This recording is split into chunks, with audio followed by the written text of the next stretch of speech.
right. Well, we're really excited about this particular presentation. You know, all the people that we speak with, I mean, it's almost like batting 1,000 with when I ask the $1,000,000 question, where do you want to be in a year? There's people that are new to the industry that they've never touched $100,000 in their life. They're getting into the space because they want to make some good money. They want financial freedom. They want to build wealth. And 100 grand always seems to come up. And then you have your experienced agents too, that maybe they were doing well for a long time. Markets change, things happen, and now they're not there anymore. And they want to get back to that point. 100 grand. It just always seems to be that magic number, which is why we really want to just kind of theme this as how to make 100 grand plus as a real estate agent, whether you've been there before or you haven't. It's just seems to be the magic number. Because I think once you hit 100 grand, I think everybody knows that, okay, now I'm doing it. I'm doing something right. If you're at that number, you can always get better and improve from there, but it's a nice number to be at, and it can usually change a lot of lives too, if you haven't been there before. So it's something we really want to key in. And today, you know, it's really refreshing to be able to say with confidence that we have a system, we have a framework, we have processes in place that can almost guarantee the success if you put the work in, right? There's no magic or miracle pill. So what we want to accomplish today is just being able to share what it takes to make $100,000 consistently in real estate, no matter what the market's doing. It's very possible. And we also, to the attendees out there, we want to be able to not just give you our framework, but if there's something out there in your business that you feel like you're lacking, or there's something missing, or you want our opinion, we want this interactive. We want this fun. We want you to be able to share with us and let us know in the chat. So take advantage of that, what you're missing. And we're happy to talk about it and show you our 2 cents as far as what you can tweak in your business model currently to get you to where you want to be. We want to be able to fill in those gaps. So please take advantage of those chats. And we're also going to have a Q&A session at the end where we can get all your questions answered and dig deeper on anything or elaborate more on something we already talked about. But we'll get cranking on this. And I can't wait for this part. I've been waiting for this part since we started. You know, I just want to bring you, the crowd, the visionary behind Vreeland Real Estate, billion-dollar producer, Jordan Vreeland. How are you, sir? I am great, Jason. Thank you. You're welcome. Are you excited, as excited as I am about this? I am very excited. No, I think we have tactical information. Yes. Make it worthwhile for everybody. So it's not just another webinar that you take some notes and you don't apply anything. Right. So we have some really good stuff coming at you. Awesome. Well, let's get cranking. We'll just dig right into the nitty gritty here, right? Let's go. Let's go, man. LFG, right? The PG version. How true is this statement? Anybody can make 100 grand in real estate. Anybody. I mean, you need your license, right? But not everybody will. Is that a true statement? Yeah, I think 100 it's funny because what do you want to make? Every interview is 100. Right. I knew that. I knew before you're going to say it was going to be 100. I get it. But yeah, mindset, environment. Like those two.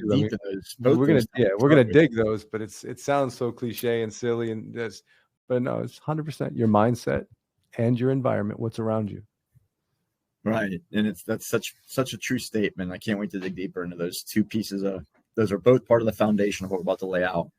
And I'll start with, we'll do a little exercise here. I'll just maybe give some attributes of the average agent, and maybe you can elaborate on the big money agents, right? And I think a lot of the average agents that we see, and maybe it's not by design and they don't mean anything, but you know, they're always asking for the better leads. They want to work less and make more, which I think we kind of all do, but we also know that we have to put the work in. I think they play the victim a lot sometimes. They're always somebody else's fault. You know, they don't try to get better every day. They're not trying to be a student of the game and always say, how can I do this differently? How can I get better? They're not coachable. They don't listen to constructive, criticism or feedback. And they're always, I don't know, scared. I feel like they're just, you could be scared of everything if you allow yourself to be. You can be scared of NAR. You can be scared of the market. But I think, there's a lot of common themes there amongst the average agents. And if you can maybe shed some light on what the 100,000 agent attitude looks like. Well, first, that image, that's like the prototypical image of an agent or producer in general. That's not glued in. Like that image is perfect. So I've seen that face a lot of times. So the other side, 100,000 plus agent, right? Not just 100 on the dot, 100 plus. There's agents that make millions of dollars, right? Agents can make a lot of money. But number one is coachable. You're disciplined. And it's not so much discipline like I made 1,000 calls today. That's great. But are you working on your craft? Do you know what you're doing? Are you disciplined with your personal and professional life? Because they do intersect, especially in this business. Right. No mistakes. And if you did make the mistakes, just own it. So people struggle with that, but top producers, just like in sports, man, top producers, a championship team, they're just going to say, hey, it's my bad. My fault, and someone lifts them right up. Like, all right, it doesn't matter. Next play. Got it. And just to touch on some of the things that we see, why agents aren't making $100,000, and I think there's a misnomer that a lot of these things that you see here in front of us, right, like leads, coaching, training, a lot of this stuff you have to pay for, and there's some of it costs, and I guess you get the different layers, but do you have to have a huge financial outlay to take advantage of some of these things that we're looking at in front of us? No, I mean, depending what level of agent you're at. I just got my license. I'm about to get my license. I've had my license for 10 years. It all depends where you're at in the business. So it's not like one recipe is not for everybody. One game plan. A lot of times we'll get somebody in, a producer, and say, all right, where are you at? Okay, here's what you need next. You don't need everything. Like it's always like drawing up a play at a timeout. It's a blueprint saying, you're going to go X, Y, Z. That's all. Because that's all you're going to attack anyway. But like if you're a new agent and I want to make 100, you don't even need leads. You don't. You need to role play. And you need to role play like crazy. How many times? Probably 4 to 5 times a day. And you need somebody honest at the other end. You need to, in the mirror, you need to go at you like one-on-one time with yourself. Then you need someone honest with you to say, hey, that sounded awful. Like, really? I would bring it back. Or that sounded terrific. That's very believable. Does that make sense? Have them ask you questions. But you need to study. YouTube is free. Watch podcasts. Look at the top producers. Just replay their information. If you're walking, if you're going to sleep, act like it's a final exam in college or high school. Like how much time, but that you just got to let it sit in there, and then you got to apply it. So like you could take CRMs and training, and you could take all that, but you really have to work towards your craft first. And that's going to be, if you are in a CRM and you're on a team, they're probably going to give you the older leads. It's okay. Like call them, mess up on them, say the wrong name, say something silly, right? It doesn't matter, because you're learning what button to put, what goes next. So you'll get it as you go through, but it's got to be daily disciplines. Right. I agree. And coaching, but sometimes you don't need all that yet. Right. And I think I see that follow-up strategy too. How big is that? We've always heard the fortunes in the follow-up. Yeah. I think some people, they don't have many leads and they still don't follow up. Or some people get too many leads and they take advantage of it and don't follow up. But how important is that piece of it? So I'll give you a really good nugget here. This came from my coach, is the best time to follow up. First of all, don't say checking in or follow up. Never say that. It's bad. Right. What you should do if we're talking about following up with a client in general is the first hour, day 3, and day 7. So if you're going to set your times, it's the first hour. If you are doing leads or anything else, you want to get back to them really fast. Within seconds is great, but that first hour is so crucial. And then the studies show day 3 and day 7 are the best times to actually strike.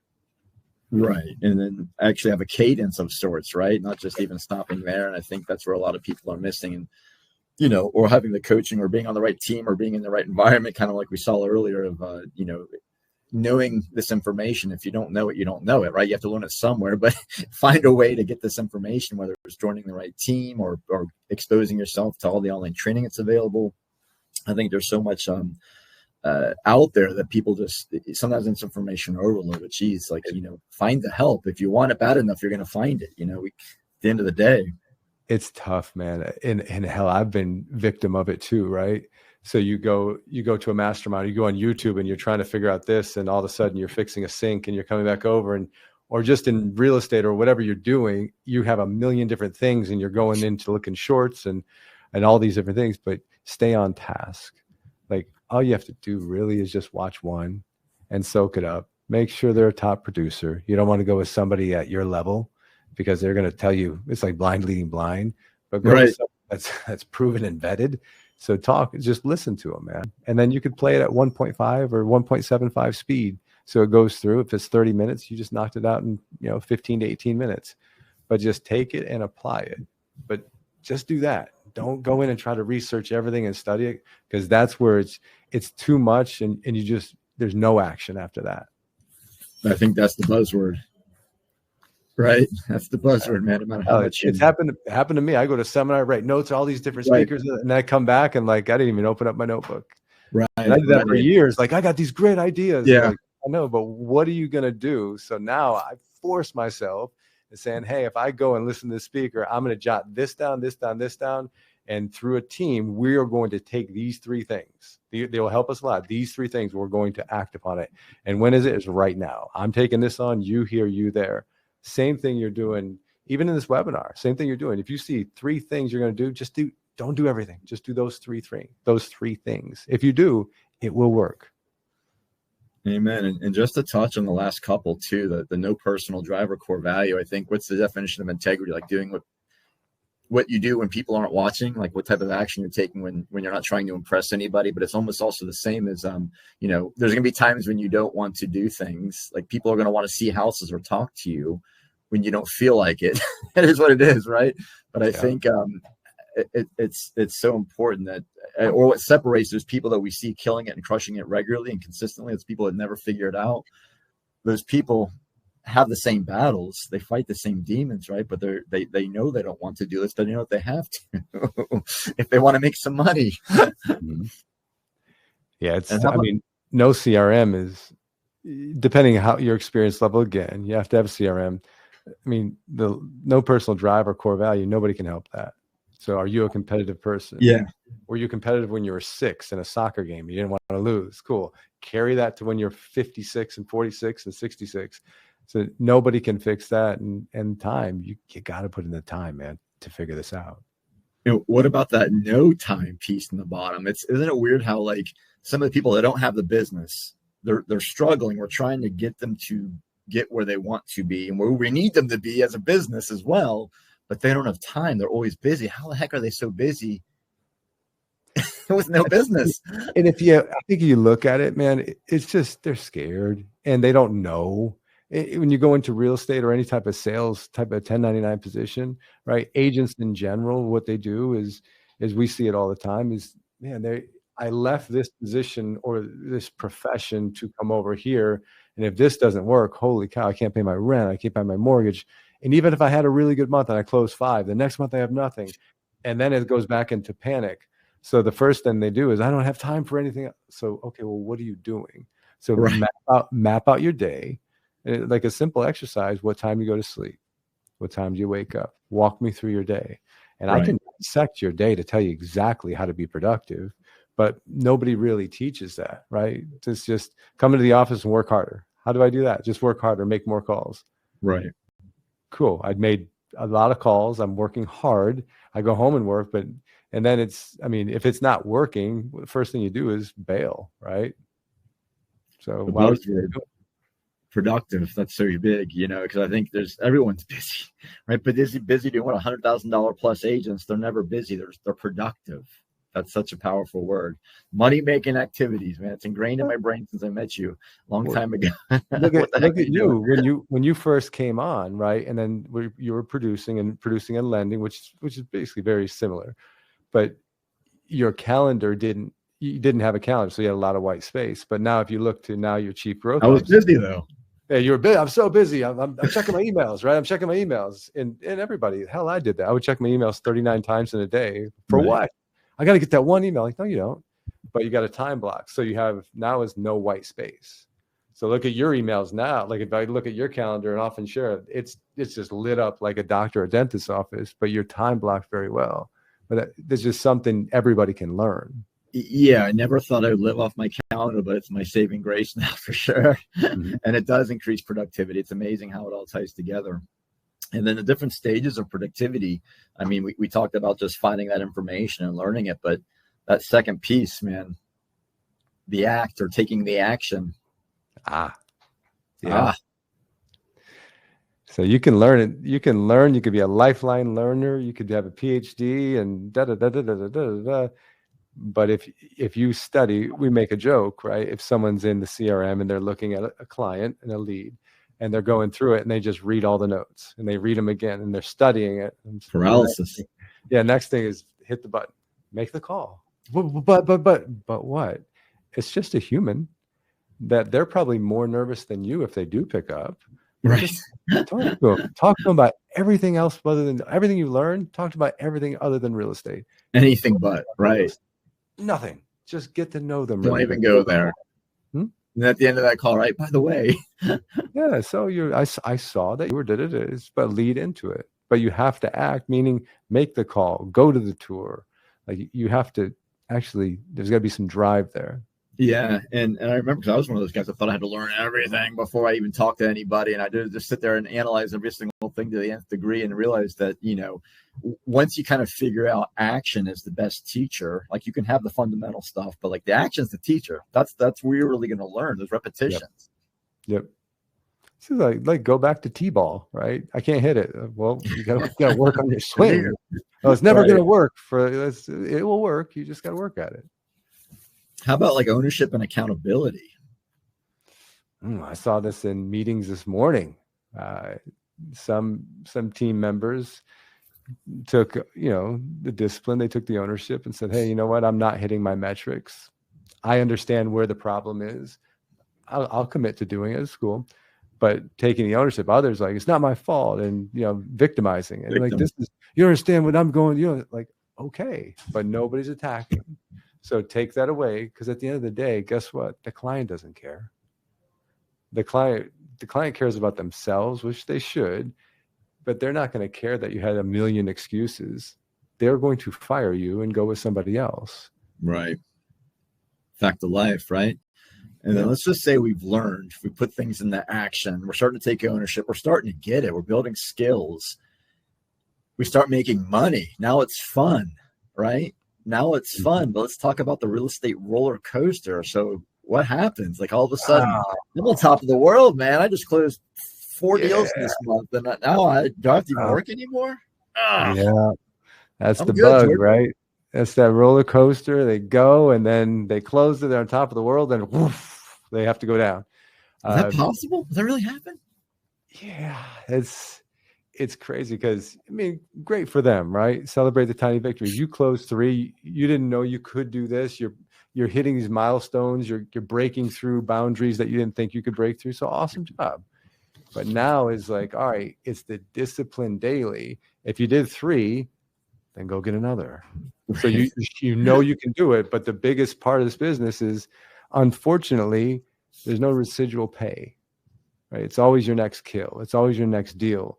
So one thing you have to have is amnesia that happened. And they always, coaches always say, work like you're broke, work like you have nothing in the bank, or work like you want to help and be a servant to the client and get him into their dream home. Like, this is a really important deal to you, because then you're not even worried about the roller coaster of the money. Like, what'd you close? I don't know. I'm just going next, and I'm going to help this family. This family wants to come here. I got to answer these questions. I'm going to help.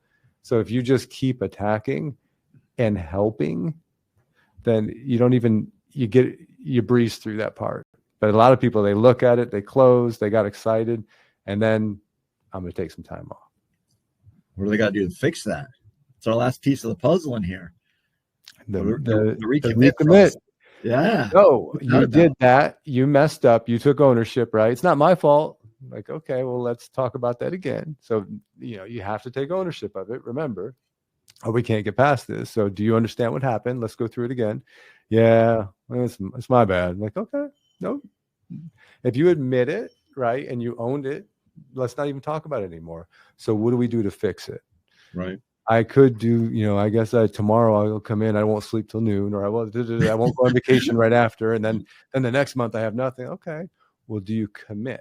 So you can recommit to doing this. Yeah. So it's like giving your word. Okay. You gave me your word, but you personally gave your word to doing this. So take this away and throw it away. But just in general, what if you walked around to friends, family, parents, and say, I give you my word to my kids. I'll be giving my word. I'm going to pick you up after school. Okay, Dad, cool. I'm not going to pick them up. Like, what does your word mean? So recommit to it. Like, be serious about it. Because would you do that to your friends and family? Yeah, I'll take it serious. Well, the money's great, right? But the money is just a vehicle to help people, like to help the friends and family, do projects, do the things you really want to do. So it's just a vehicle, but keep that vehicle rolling, man.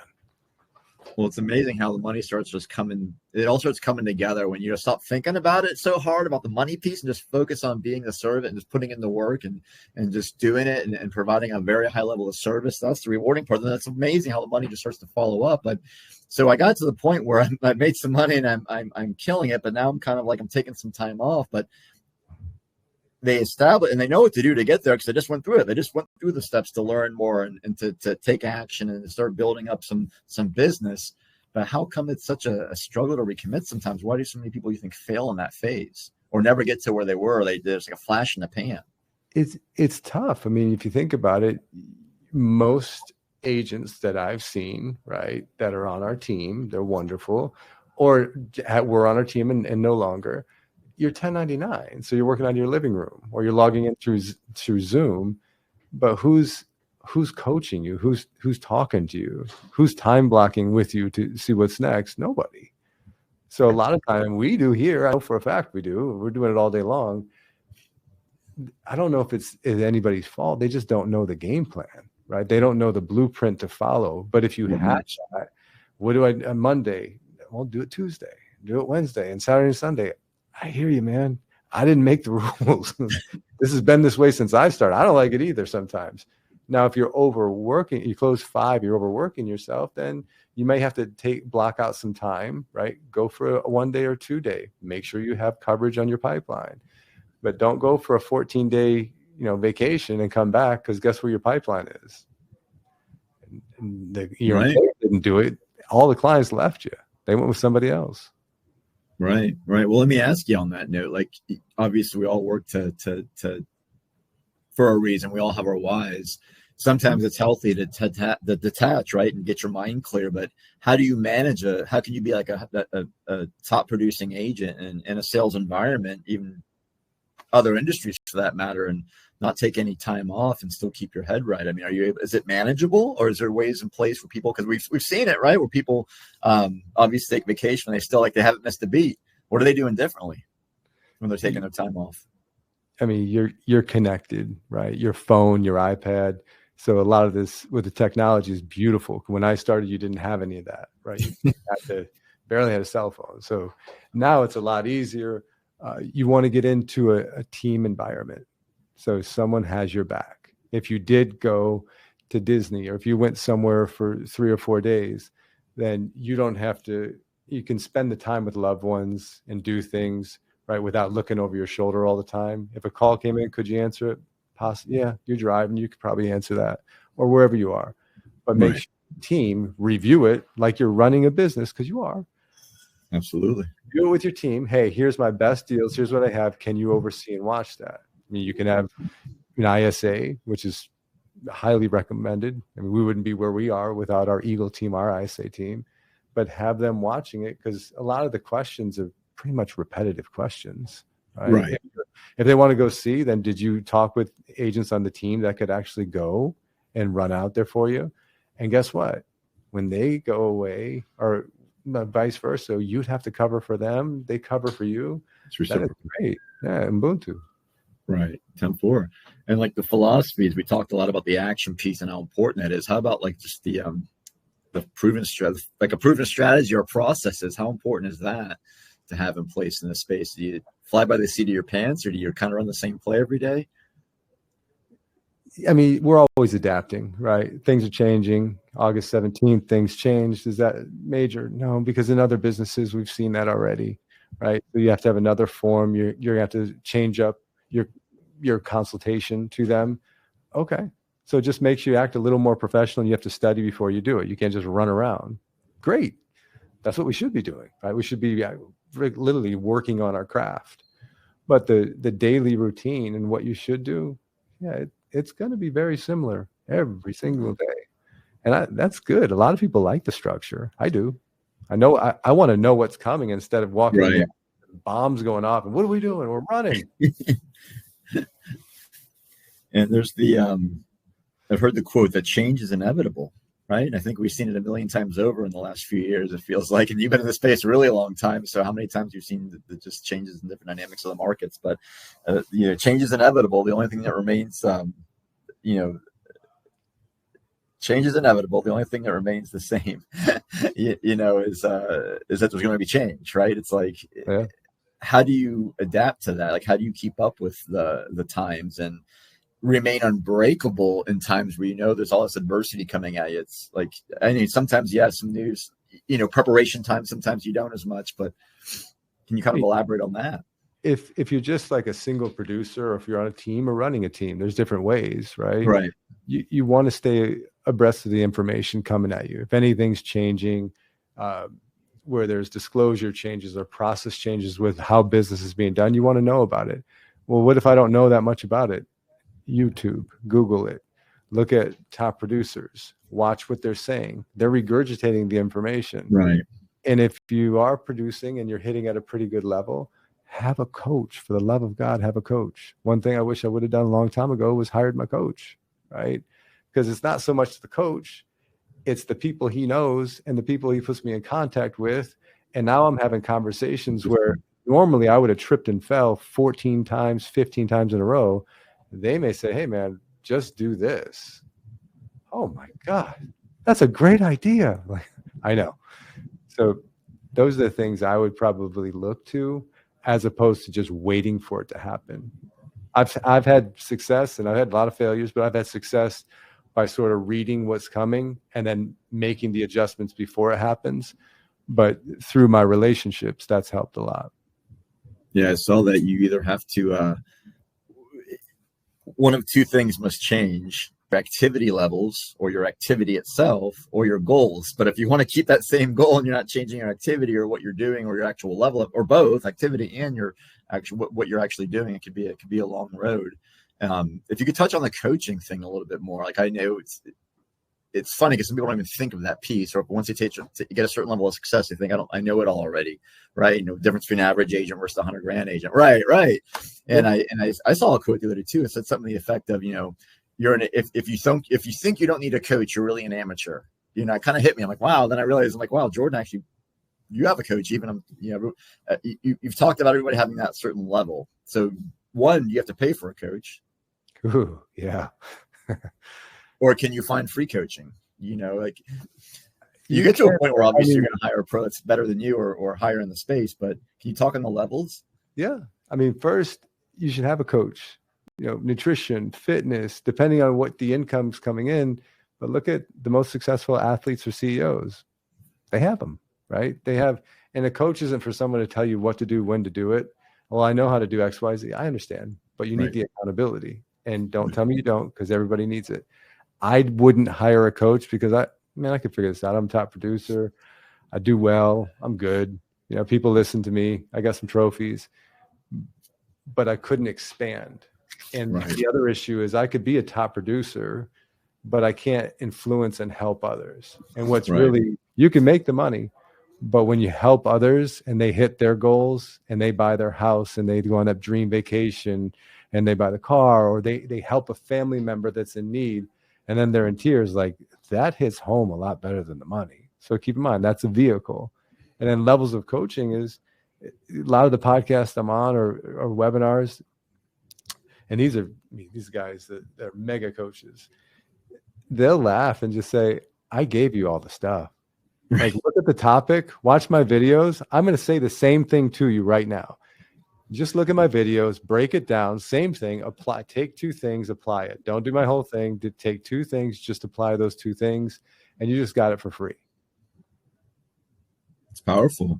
And I know one thing you taught me too, it's like, if you don't have to go and say pay for a coach, even if you're brand new, find a mentor, find somebody in the space that's better than you or where you want to be. And that's who you mimic, right? And it's going to go in stages and tiers and levels. And that's so powerful. When because it's baby steps. You're not going to go, we all want to make $1 million, right? But it's like, you got to start somewhere. Start with $100,000, and then you're going to be. And if you look at these guys, these mega producers, right? Don't look at where they are. I'm doing $1 billion in production. Holy cow! right? I've done billions of dollars deals. Well, it didn't start that way. Right. And it didn't go that way for a long time. Yeah. So there's 10,000 hours of work. There's tripping on, I don't have any leads. How do I get leads? I don't want to role play. You know what? When I get in front of people, I'm good then. We hear that all the time. Like, I know. Sit down. Now show me. You say it to me. Right. How you're going to walk in front of them or walk in here and you tell me how great you're going to be. But really, that's a lot of fear. So like just doing these activities, it really helps. But to get to that mega level, or maybe you want to be a 24 unit producer, or you want to close 10 million or 15 million or 30 million, 50 million. Well, it starts with levels. You're not going to do 10 and then 60 million. Nobody's going to do that. It's going to take some time. Can we talk a little bit about the power of choice and how powerful that can be as far as a vehicle? I think people don't realize not taking action or not making a choice or making a decision is still a choice, right? So if you can kind of elaborate on how powerful that is, like everything we do, how we react to a situation, the momentum we have or we don't have, those are all decisions that we're consciously making. How powerful is that in our day-to-day in this business to get where we want to be?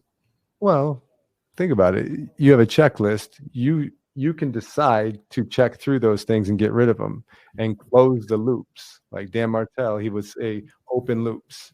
Those are things that you think about. It's 12:32 right now. At 3 o'clock, 7 o'clock, 9:30, 2 o'clock in the morning. Oh man, I still like my brain's still going on those. Right.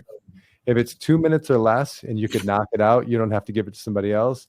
Make the call, knock it out, but close the loop. So if you go through and write out all your things you have to do, literally we do that daily. I'll throw it on an iPad. I'll write everything out and I'll just cross through. But mentally, I'm just closing the loops. So at the end of the night, I'm going to sleep better because I can't fix everything in a day. Sometimes it takes 2 or 3 days. Sometimes I need help and bring somebody in on the project.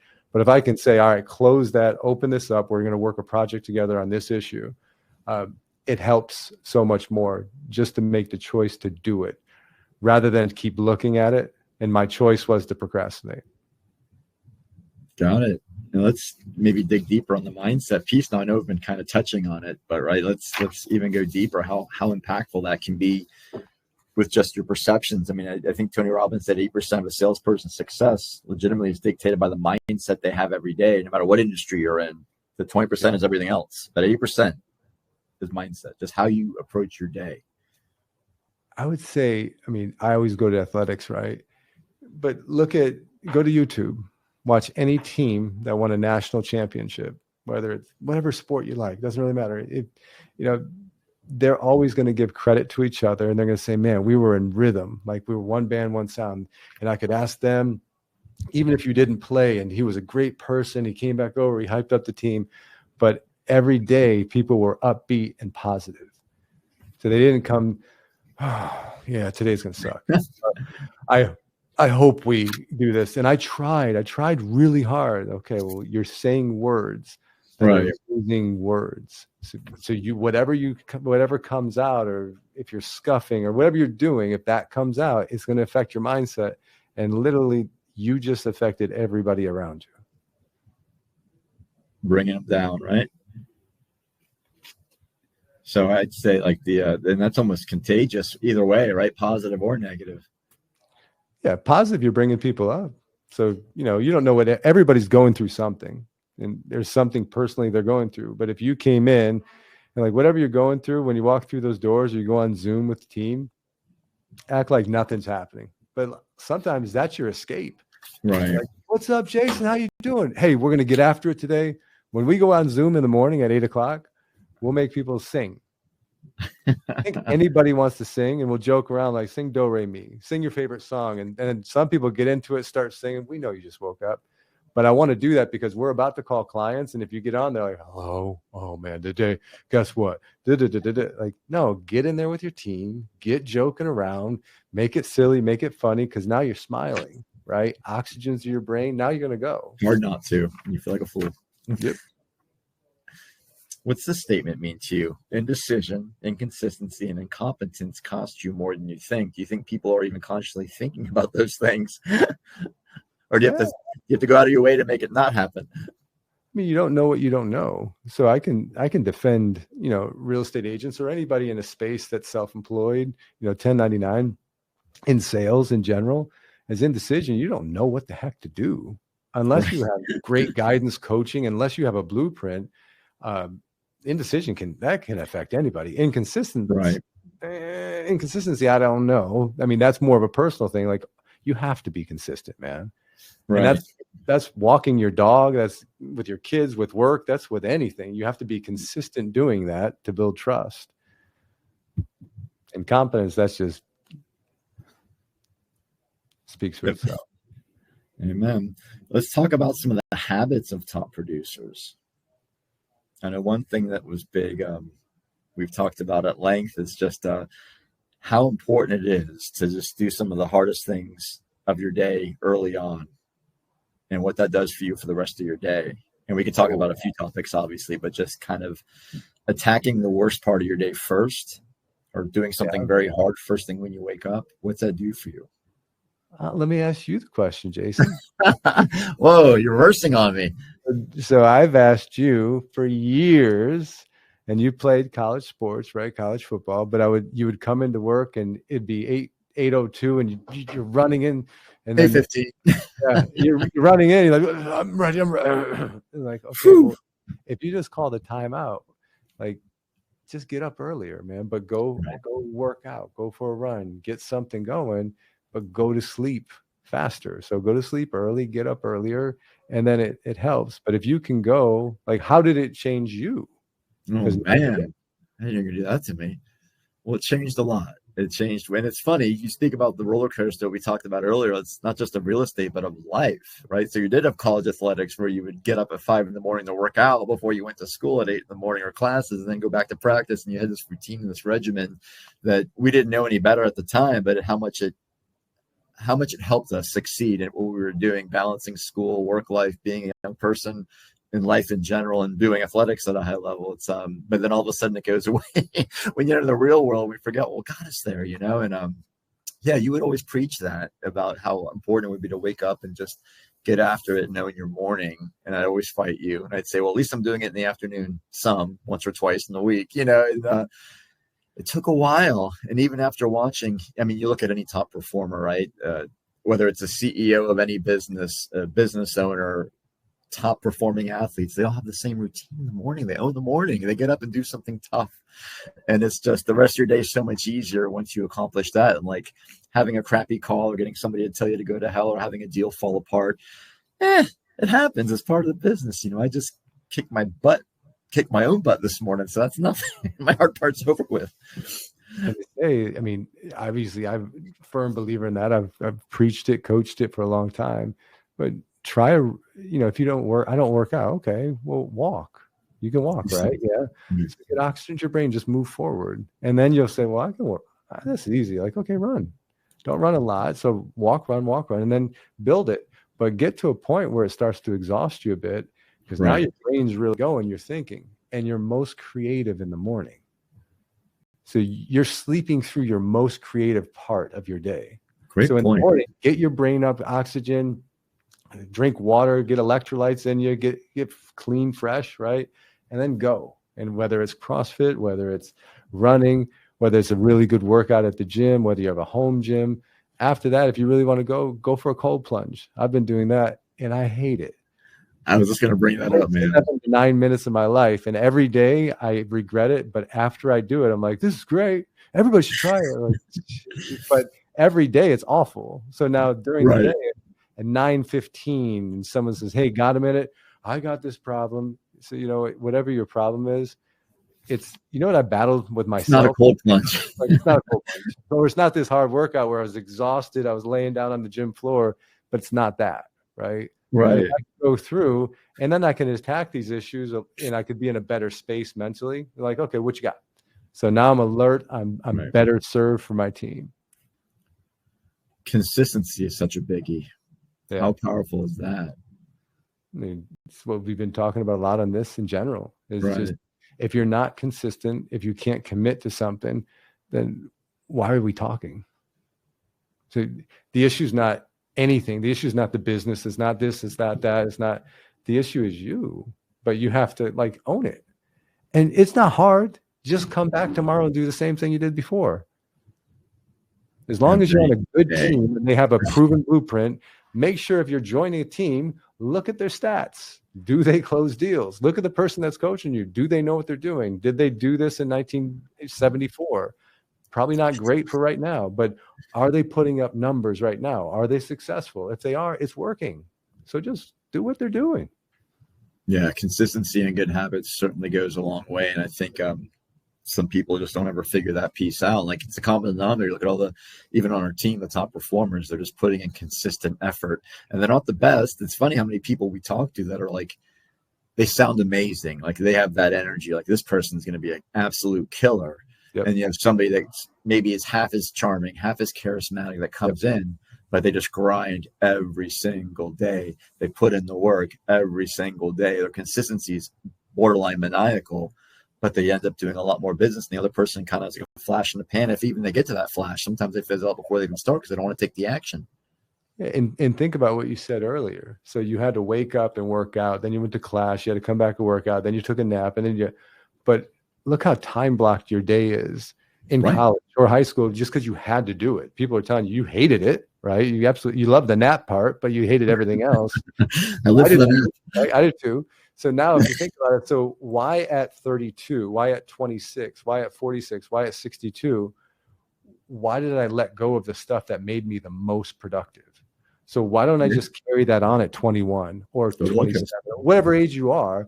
Why don't you keep time blocking that same way? If working out makes sense, if you going being structured and time blocked doing things, and then having your family time block time too, why would you quit that? The highest performers that I know, like and trust, they're doing that. Like, they do not. That's non-negotiable. They will not get away from that no matter what.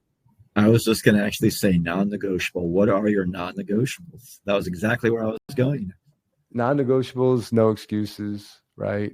If being around individuals that have to scuff or I'm tired, things like that. It's just it takes everything. Well, they got a minutes, but in the morning, got to get up, got to get a workout in. And if you even when you don't want to. Even when there's days that do not want to. And then I made a commitment that I don't have breakfast with the kids, right? So in the morning, I'm going to make the breakfast.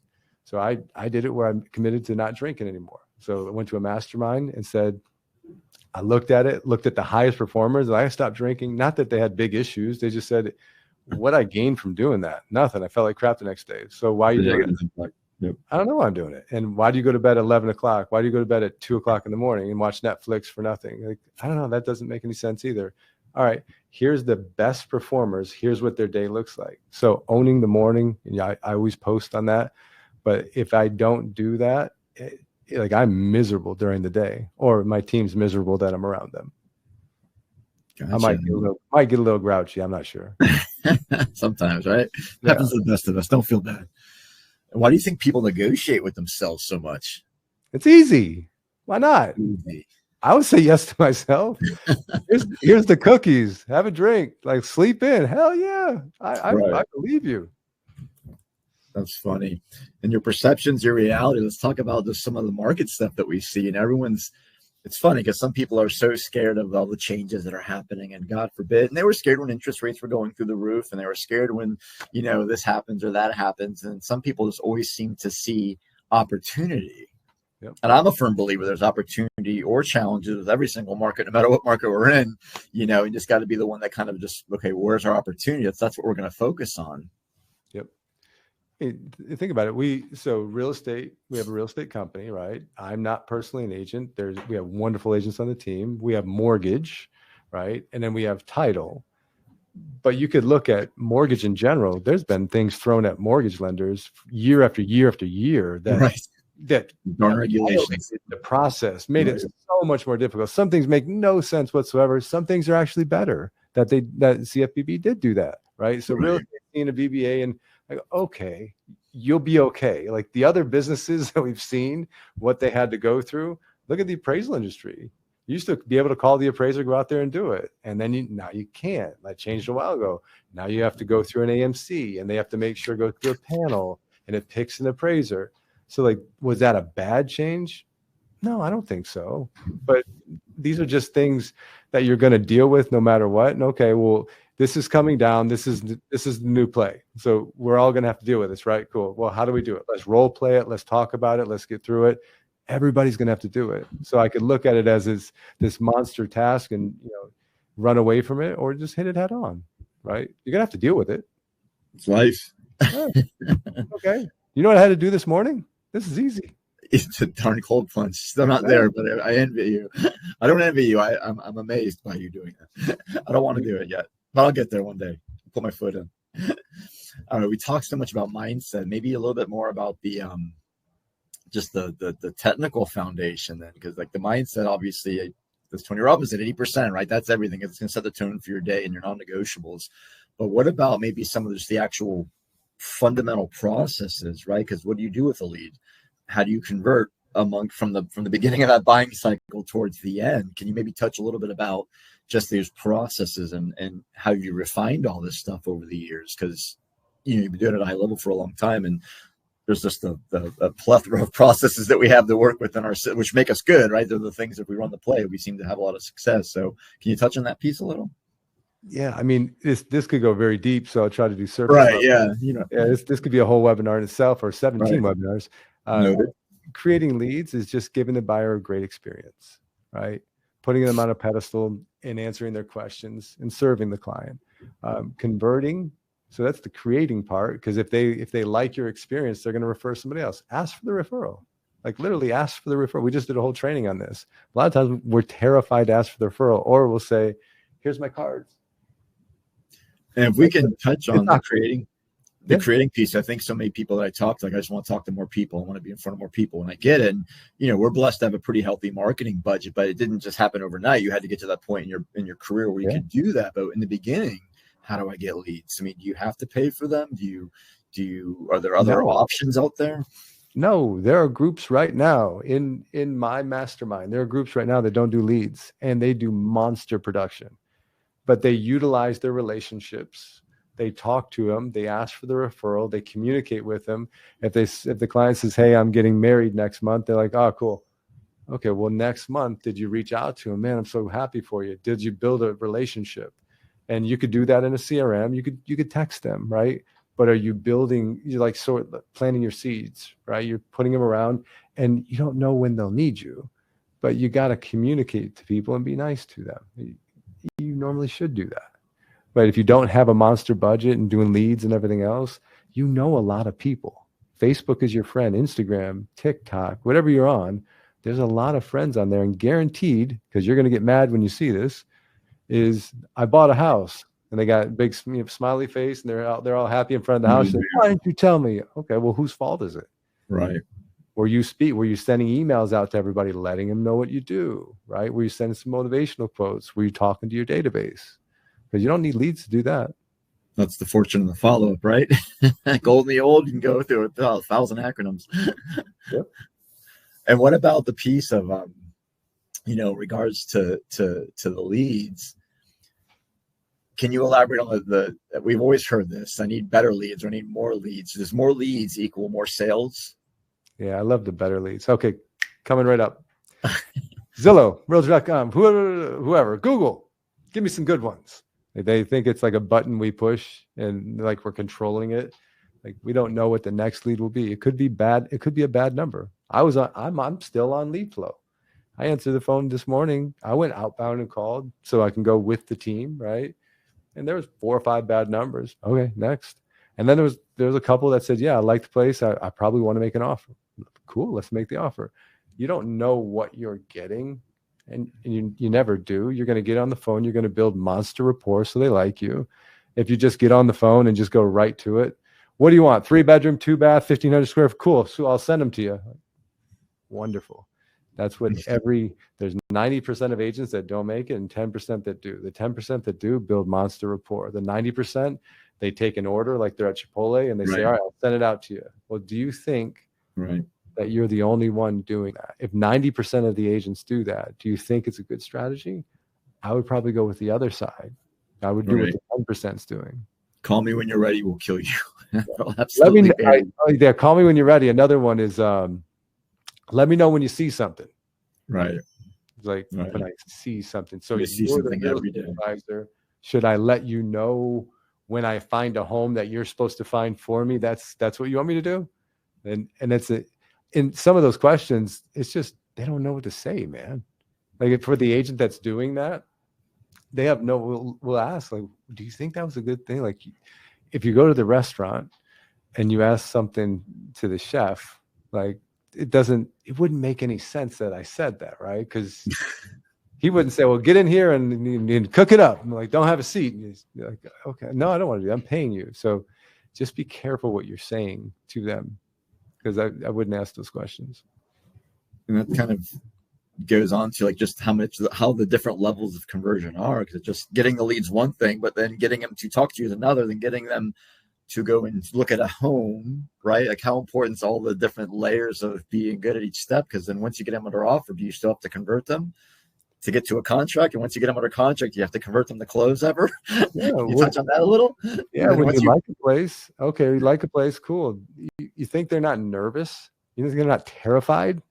They like the place. They're going to be absolutely terrified of going forward. So what would they do? Do you have market study? Do you now, hey, there's the house has been in the market for 188 days. There's 5 showings today. I talked to the listing agent. I think they have some activity. They may have an offer going. Do you know certain things? Did you look and say the appreciation is about 4% in 3 years and 5 years? Here's what you're projected to make. If you did fix these things, it could actually go up. Do you know about the area? Do you know about the school system? Do you know about the parks and playground? Do you know that stuff? Because you should, because that's going to be that's what they're thinking, right? And the payment is okay. We checked with your lender and everything is okay. You do have enough money. Seller actually will give you some credit, but these are all the things to walk through that you should be advising the client on. And if you do, it works. Well, just kind of in summary, you go through some of our must-haves to put that agent at the certain level they want to be at. I know we went over mindset quite a bit. Anything else you want to add there? No. It's just, you just got to be a positive person. If you're a positive person, people are attracted to you. And you think the clients aren't, they want to be around positive people too. Right. The will to win's got to be strong. You got to be positive. You got to take the good with the bad, and you got to get after it every single day. Yep. Role play. Should we practice with each other or practice with our clients? Those leads, those coveted leads, who do we practice with? Don't practice in the game. So let me just get on the phone with clients. Yeah, okay. Because they're going to say, you had a terrible call, right? And like, hey, call me back and do it again. I'm buying $1 million house. Yeah. No, I know you have no idea what you're doing. Yeah, okay, well, let's restart that. I'll give you an opportunity to screw my whole deal up. No, role play it sounds silly, and you should do it. Nobody wants to do it. It's embarrassing. But we do firepower role play. It's a step up from role play. But you have to, man. That's the best way you can actually attack. And be around people that tell you the truth. Because oftentimes you get around somebody like, you sound fantastic. And then you get on the phone like, man, I got destroyed on that call. Well, if someone's telling you sound fantastic, tell me the truth. If it's bad, just tell me. If it's good, please tell me.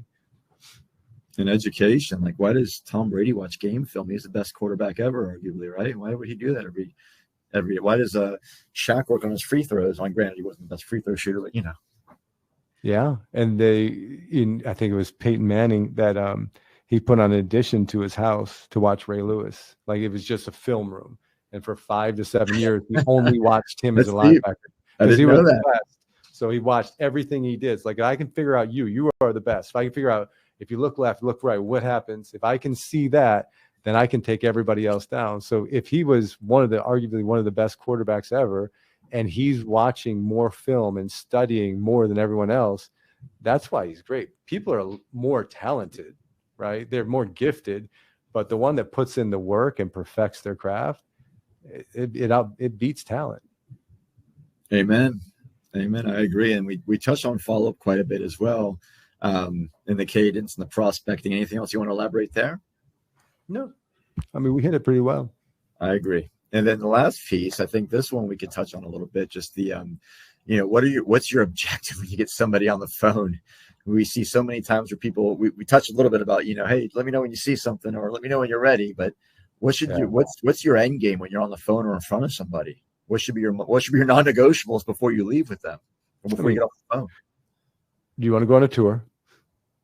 Did you get pre-qualified? Do you want to make an offer? No. Okay. Will you give me a review on my conversation that I'm okay? Would you give me a review? And if you don't want to do any of those and you're mad at me, like, I don't know why you would be, because I built rapport with you and I was asking about your dog and your kids. But like, it's going to be those 4 things every single time. Right. We start calling with intent, right? Just and then after that, so every call, at the end of every call, write this down. What's your next play? We put it in all caps in the top right or top left on the background notes in the CRM. Every call, what is your next play? Right. So lending, so your ISA, so everybody knows, what are we doing? What's happening? Let the client know, here's what's happening next. Now you're advising. You're just not the realtor asking them if they found a home they like. This is some success stories. So the people that actually get in and put in the work, right? We've seen some amazing journeys of real estate agents. Some were producing already when they got here and took it to another level. Some came in not knowing anything about the business and just hit some crazy strides. So I have to ask, when will you create your success story to our audience? It's there. It's that choice we talked about, right? Yeah. And if you look at the bottom left, Amber Brown, she had 7 closings in 7 days. That was last week. Yes, I remember. 7 closings, 7 days. 2 years ago, she couldn't even write a contract. Right. Now, to her honor and defense is like, she's put in the work, man. She's put in the work, the time, the effort. She had good days, bad days.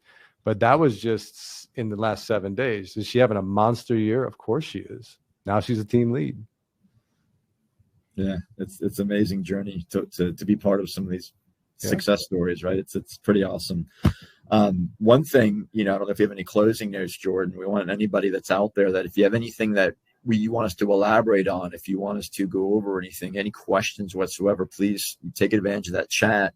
We're happy to dig a little deeper if you have anything you want to bring up. And as a give back, we'd like to offer, you can scan this QR code for a free no obligation strategy session. Tell us what you're doing right now. Tell us where you want to be. We'll give you our 2 cents as far as what we can do to help you succeed.